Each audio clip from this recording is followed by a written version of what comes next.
मित्रमैत्रिणींनो, असेच पावसाळ्याचे दिवस होते. नदीला प्रचंड पूर आलेला होता आणि त्या नदीच्या कडेला दोन साधू संन्यासी होते. तिथे एक बाई आली आणि त्या संन्याशांना म्हणाली, साधूची माझी मदत करा, मला आहे ना ह्या नदीच्या पलीकडे नेऊन पोचवा, माझी मुलं बाळ आहे ना माझी वाट पाहत असतील हो, प्लीज. तिने त्यांना विनंती केली. तर ते म्हणाले, ताई आम्ही साधू आहेत, संन्यासी आहेत आणि आम्ही कुठल्या स्त्रीच्या अंगाला हात लावत नाहीत. पण दुसरा एका साधूला तिची कीव आली आणि तो म्हणाला, ताई ठीक आहे, मी तुम्हाला नेऊन सोडवतो.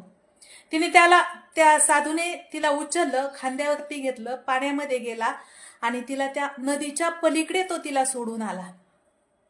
तर हा साधू विचार करत होता, हा कसला संन्यासी, ह्याने तर बाईच्या अंगाला हात लावला, तिला उचलून घेऊन गेला, परत त्या पुराच्या पलीकडे नदीच्या पलीकडे सोडून आला, हा कसला संन्यासी म्हणे, हा चांगला नाही म्हणे.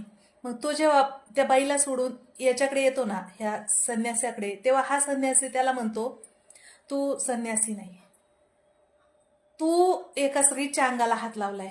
तेव्हा हा संन्यासी त्या संन्याशाला उत्तर देतो, मी तर नुसती तिला मदत केली, मी तिला शरीराने मदत केली, ती तिच्या घरी पण गेली असेल, पण तू आतापर्यंत तिला डोक्यात ठेवली. मग खरा संन्यासी कोण?